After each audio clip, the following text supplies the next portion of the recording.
This is Bold Dominion, an explainer for state politics in a changing Virginia. I'm Nathan Moore. I'm sure you're familiar with the term lobbying in a general sense. At its core, lobbying is advocacy. And lobbyists are those folks in nice suits who try to convince lawmakers to do what they want, at every level of government. It turns out that Virginia is rather interesting when it comes to lobbyists. We have a lot of them. More than 2,800 lobbyists are registered in Virginia, hired on behalf of more than 1,100 clients. These lobbyists vary in size, anywhere from single individuals to enormous, many-armed law firms. It's those many-armed law firms that we're focusing on today. Longtime Richmond Times-Dispatch journalist Jeff Shapiro has a sort of shorthand on Twitter that I appreciate. When he tweets about the consulting firm McGuire Woods, he refers to it as the shadow government. Such is the influence that McGuire Woods holds over policymaking in Virginia. Plus, McGuire Woods counts so many former state officials on its payroll that it's kind of hard to keep track. In today's episode, we're re-airing a couple interviews from April 2021. We may have a new governor, but the shadow government is the same as last year. In the second half of today's show, we talk with Jeff Shapiro about how government and lobbying have changed in Virginia over the last couple decades. But first, we sit down with journalist Robert Zullo. When this was recorded, he was the editor-in-chief of Virginia Mercury. He sat down with former Bold Dominion producer Aryan Ballou to explain what makes Virginia unique when it comes to lobbying. I think one of the things that makes Virginia a little bit unique is even our long legislative sessions are fairly short compared to other states. Some states have year-round legislatures. We obviously meet in staggered years for different lengths of time, 45 and 60-day sessions. So that kind of compressed time frame, along with the fact that we have part-time lawmakers who don't have big salaries and don't have a lot of money for staffs of their own, we rely on lobbyists. And when I say we, our policymakers rely on lobbyists probably more than lawmakers in other states, especially on complex or controversial legislation. Yeah, we've spoken with Delegate Sally Hudson a couple times. One of the things that she's mentioned is that lawmakers, they don't have like the congressional research office or whatever it is to do that work for them. So their staffs are relatively limited compared to however much money lobbyists have. So with that in mind, who are some of the biggest players in the lobbying game here in Virginia? Well, you have the ones that are kind of the more household name type firms. So McGuire Woods, Williams Mullen, Capital Results, and there are many others. There are kind of smaller lobbying firms that might only have 2 or 3 lobbyists. There might be sole practitioner type guys who have maybe just 1 or 2 clients. So they range from very, very big to very, very small. And one of the ways that the big ones are so successful is they often employ everyone from former members of the General Assembly, former secretaries, former cabinet level officials, from gubernatorial administrations, and everybody in between in the politics and policy realm. Because they kind of know that they know the lay of the land. They might know the power dynamics or the partisan split on a vote or the intra-party dispute. So that's often seen as an advantage in a lobbyist. So what's the consequence of that system in terms of how our government, shapes out to be?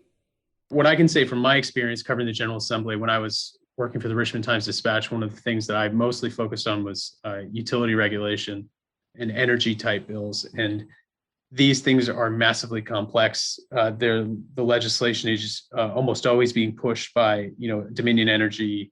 They're looking to change the code in a way that's beneficial, usually to their bottom line and their shareholders. And frankly, lawmakers just don't have the expertise and the staffing to really vet some of these complicated issues.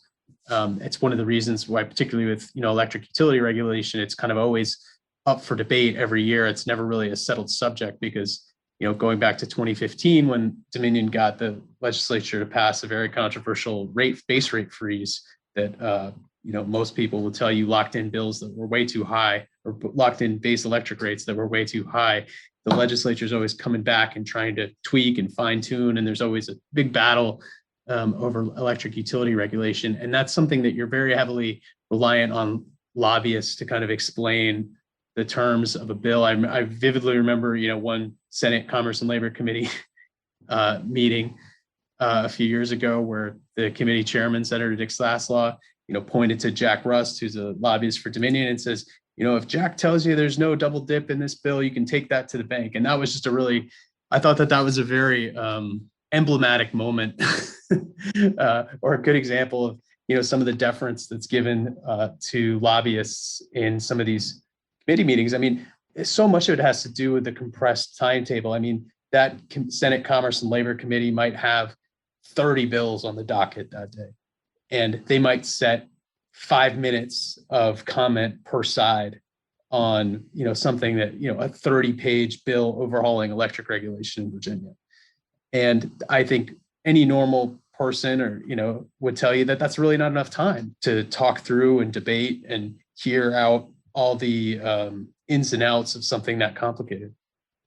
One of the things that we've also observed is whenever there's legislation that divides two powerful interest groups, because of these same dynamics, the shortened session, the lack of staffing and budget for independent expertise for members of the General Assembly, often what they'll do on controversial legislations is tell two interest groups to hash it out, and then they'll endorse whatever they come up with. And you've seen that in the the long struggle to resolve balance billing in Virginia. I mean, it was explicit. It's tell the hospitals and tell the health insurance industry to get in a room and fix this, or we'll come up with a fix.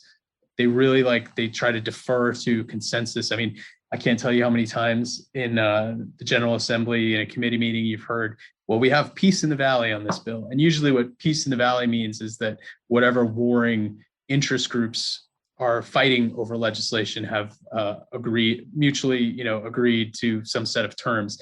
Now, is that set of terms always the best thing for regular people? Not always. Wow. Is that kind of where this notion of a shadow government comes from? The shadow government, in my experience in Virginia government and politics, usually refers to the kind of the nexus of McGuire Woods and Dominion Energy, two of the biggest players of the General Assembly. The late CEO, president and chairman of Dominion, Tom Farrell, and Richard Cullen, the head of McGuire Woods, were brothers-in-law. So there was a family connection there as well. And there was a lot of overlap between those two companies. And I think the other thing that kind of lends that aura or lends the idea of a shadow government is you see actual people from the real government moving over, to McGuire Woods, which probably has, I don't know, I think I'm going out on a limb by saying they have the deepest bench of, ex-government officials, not just in Virginia, but, they have a full, they have lobbying business at the federal government and then in other states as well. People like, former chiefs of staff to Governor Terry McAuliffe, former secretaries of natural resources. So I think that's what kind of created that term is, people moving from the real government to the so-called shadow government. How does that interact, if at all, with Virginia's very permissive campaign finance laws in terms of how money gets in and what it can be spent on? Well, it's something that you hear about a lot. I mean, I wrote a column not too long ago about the death yet again of campaign finance reform in this session. It's one of those things that everyone thinks is a good idea until they actually have to buckle down and do it. And then it seems like it's always time for another study. I think it's not so much that campaign finance limits, it's the fact that there are very few prohibitions in Virginia on what you can actually spend your campaign money on. There's a general expectation, I think, when you donate to a campaign that you're contributing to, advertising or some kind of actual campaign related expense, but there's almost no requirement that candidates actually use that money for that. So I think the lack of any restrictions on how that money can be used, coupled with the absence of limits on donations, is a pretty bad recipe. And I think most normal people would tell you that. I think that lots of times in the General Assembly, they really don't think they have a problem because they haven't, they'll say, well, where are the scandals? Where are the scandals? But they're kind of happening in plain sight because there is no scandal, because things that would get people sent to prison in other states are perfectly legal here. Like, you can use your campaign money for your legal bills. You can use it for your wardrobe. You can use it for any number of personal expenditures, because we have a good reporting system in Virginia, and you can go and see, how much people spent, but, it's anyone's guess as to whether that stuff was really a valid campaign expenditure. So is the role of lobbying firms sort of to be legislative experts? Because sort of what I'm getting at is, given that there's kind of not that many limits on how money can go directly to lawmakers, in my very cynical picture of the way lawmaking works, if an interest wants something done, they can give money to lawmakers, or so I'm trying to figure out what the lobbying firm does separately from that. Well, I think that's it's more complicated than, we gave you $1,000 for your campaign, therefore you're going to support this bill. Every member of the General Assembly will tell you, well, donations don't buy votes. And I think for a lot of people, that's true. I do think that it's more complicated than just saying A, donation plus B, legislation equals C, the outcome that we want. Because there's so many diverging interests down there. There's, a member of the House, for example, has to think about, okay, how's this going to look if I run on this bill in 2 years, or if this vote is used against me in 2 years. So I think that what a lot of people will tell you is a donation can buy you a certain degree of access, but it might not buy you, an outcome. It certainly doesn't look good, for the average person to say, this candidate took X amount of money from X company and then passed the bill they wanted. But those are the decisions that individual lawmakers have to weigh, kind of on their own consciences and their own, future political prospects. The way that I look at a controversial piece of legislation or a controversial legislative debate is, which interest is actually going to come out on top. Because the most fascinating ones to me are the ones that kind of paralyze the General Assembly, because they're like, the health insurance industry versus the hospital industry, or the doctors versus the health insurers, where these two heavyweight constituencies. And me being cynical journalist is fascinated to see, who comes out on top in those. I think that some of the things that do make Virginia unique, like I said, are our compressed legislative schedule, the limited budget lawmakers have for their staff, the difficulty in procuring independent expertise on really complex pieces of legislation involving industries like healthcare, energy, taxation, telecommunications, things like that. So I think that most of the people in the General Assembly are trying to do the right thing, based on my experience, but it is a difficult job when you're dealing with, what can be between 1,000, 2,000, 2,500 bills in a legislative session, some of them massively complex. And you really have to defer to lobbyists on one side or the other of an issue to try to get a sense of what's really going on. Robert Zullo is the editor-in-chief of Virginia Mercury, an independent news outlet covering state politics. You can find them online at virginiamercury.com. Stick around. In the next part of the episode, we're talking to reporter Jeff Shapiro about ways Virginia lobbying has changed and where it might be heading in the future.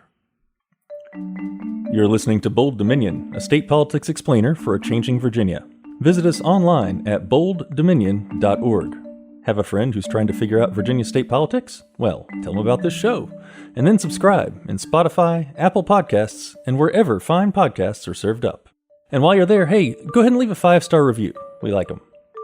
Bold Dominion is a member of the Virginia Audio Collective, online at virginiaaudio.org. Check out all the podcasts from the collective, including a brand new set of audio dramas from the University of Virginia's Department of Drama. It's called the New Works Festival. 5 standalone audio dramas written, produced, and acted by UVA drama students. Listen and subscribe at virginiaaudio.org. Well, thanks to Robert Zullo of the Virginia Mercury, we've got a pretty good idea of Virginia's current lobbying system, how limited time and money contribute to the so-called shadow government of special interests and law firms. But it wasn't always this way. So how did we get here? Jeff Shapiro is a political columnist for the Richmond Times-Dispatch. He's been covering Virginia government and politics since the 1980s, so he's got a pretty long view of how these dynamics have changed. He sat down with Bold Dominion producer Aryan Ballou to discuss the past and future of lobbying in Virginia, the factors that got us here, and the solutions that might get us out of it. A lot of what lobbying is about is maintaining conversations with legislators and regulators and policy makers. And that was largely an intimate one when I started doing this 40 plus years ago. The economy was far less diverse than it is now, not that it wasn't diversifying. Therefore, the interests that were represented before the General Assembly, the state legislature, were not nearly as numerous. One thing, so in addition to this phenomenal growth in the number of people who lobby, there has been a phenomenal increase in the number of interests who lobby. Plus, this growth was fed by the growing partisan competition within the legislature. When Virginia was a one-party state in the kind of old guard, large D Democratic sense, there were far fewer lobbyists, because to push the right button or throw the right lever meant ingratiating oneself with, a handful of legislators. They were all, if you will, members of the same club. Well, with the rise of the Republican Party as a legislative power, Republican legislators wanted to talk to lobbyists who shared their origins, who shared their pedigree. So this meant that firms, lobbying firms, law firms, entities involved in advocacy that had been essentially one flavor, large D Democratic, suddenly became bipartisan. And so beginning in the 80s, as the Republicans were getting up ahead of steam as a legislative party, lobbying became a far more bipartisan exercise. Who are the big players, and how do they go about exerting influence? Among the most visible, of course, are the large law firms. Of course, there is McGuire Woods, Hunt and Andrews Korth, Troutman Pepper, in an earlier iteration, Mays and Valentine. These were all venerable Virginia law firms that had significant legislative and regulatory practices. But again, as the economy has grown and become more diverse, as the legislature has grown and become more diverse, so too has the lobbying business.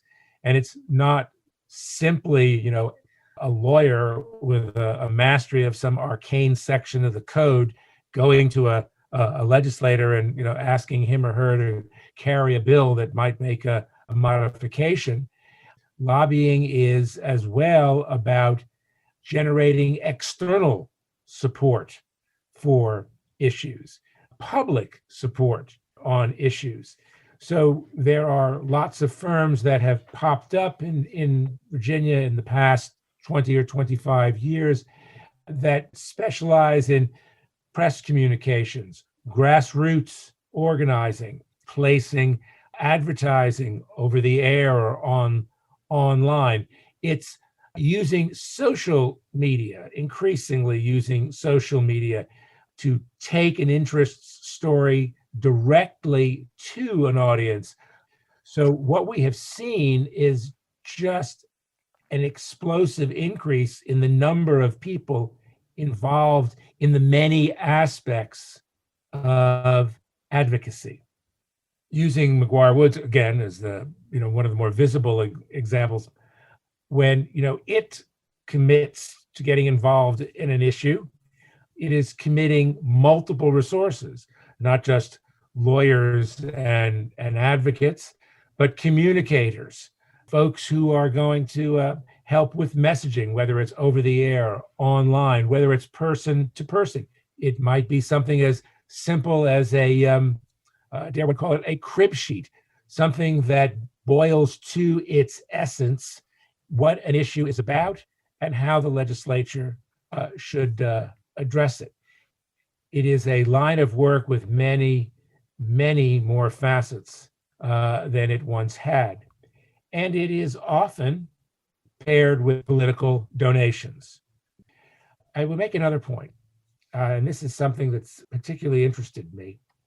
As redistricting, which is going to change dramatically in Virginia, has become hyper-partisan. The gerrymander has extended disproportionate influence to narrow bands of the electorate. And if one is an aspiring a legislator or an incumbent, one is going to be mindful of the votes that count the most in one's district. If the lines of a House or Senate district are drawn to give conservative voters the biggest say, then it goes without saying that a legislator or an aspiring legislator is going to be hyper mindful of them. And what I think that has meant is that legislators are frequently incurious. They just don't think a lot about issues that don't mean a lot to the voters whose views count the most. And I think this does a couple of things. One, it means that politicians are not thinking very often about concerns beyond those most important to their voters, the issues that might have a statewide application. It also means that lobbyists, an important source of information in any legislative setting, that information is far more powerful, far more influential, because more often than not, they're dealing with legislators who are unfamiliar with the issue or just bewildered by it. So pair that control of information with control often of significant numbers of campaign dollars, that gives you a pretty good idea just how influential lobbyists can be. It is interesting doing this show over the last year or so, seeing how all of these topics in Virginia tie together. You mentioned gerrymandering, campaign finance, growing hyperpartisanship. The part-time legislature in Virginia has also been brought up as part of the reason there is such an information imbalance. You have these full-time lawyers who can work on these bills, and you got these part-time legislators who have a month to pass things. If you have a reaction to that in particular, I'd love to hear it. Virginia, if only for image sake, clings mightily to this idea of citizen legislators, of a part-time General Assembly, that delegates and senators, live, work, and walk among the people they serve, that somehow a part-time legislature is more fully representative of Virginia and its people. I get that. Again, I think there's maybe a bit of civics book optimism to that. But I think as well that one of the problems with our legislature is that our expectations perhaps are unrealistic. Yes, public service is its own reward. I get that. But the time that legislating demands in a greatly changed state, one that is no longer dominated by the countryside, a state that is now dominated by its suburbs and its cities, its metropolitan areas, a state whose population, at least in my day, has grown from 5.3 million to 8.5. The complexity of the issues that are brought to the legislature, that the legislature must address, all of this has just made for a much more demanding line of work. And in a part-time legislature, that forces people who may have political ambitions to make a decision between their working lives and their political aspirations.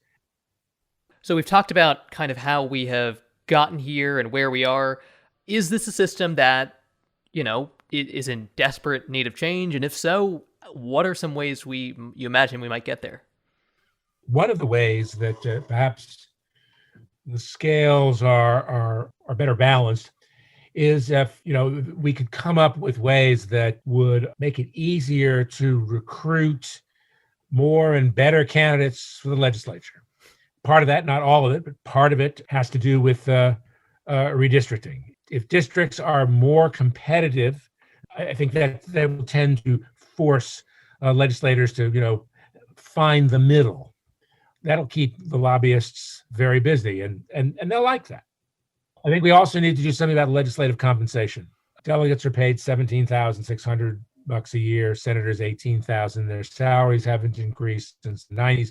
If adjusted for inflation, they would be entitled about $35,000 to $40,000 a year.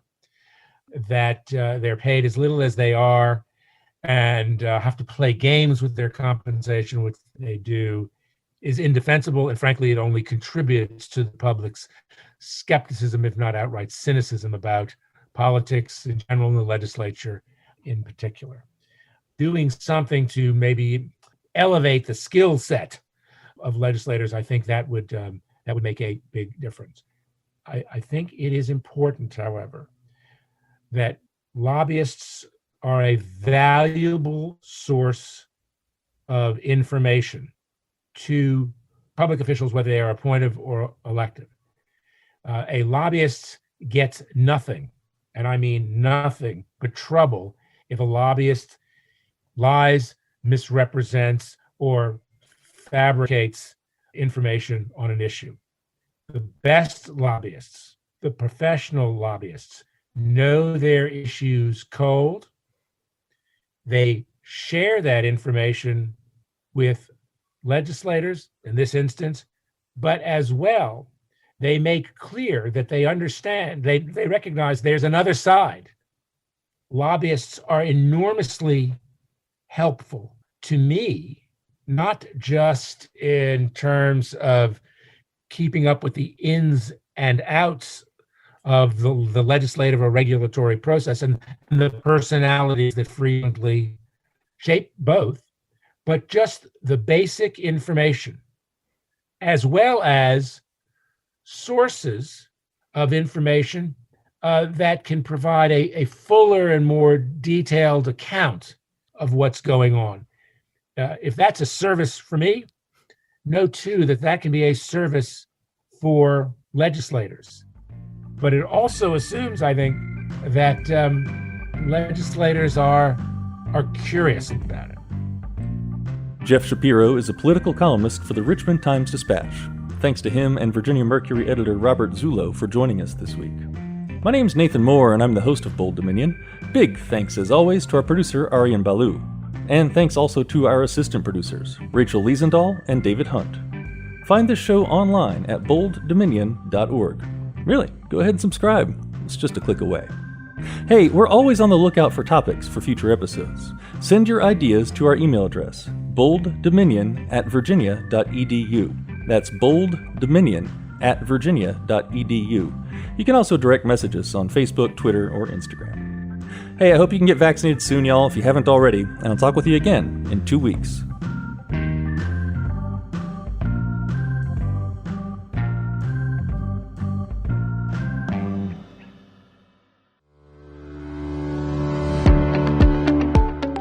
The VPM Daily Newscast is exactly that. The VPM News team is working hard, so every weekday morning a new episode is ready to start your day with all of the state and local news stories you need to stay connected to what matters in your community, all in 5 to 10 minutes. Jumpstart your day with the VPM Daily Newscast on NPR One or wherever you get your podcasts.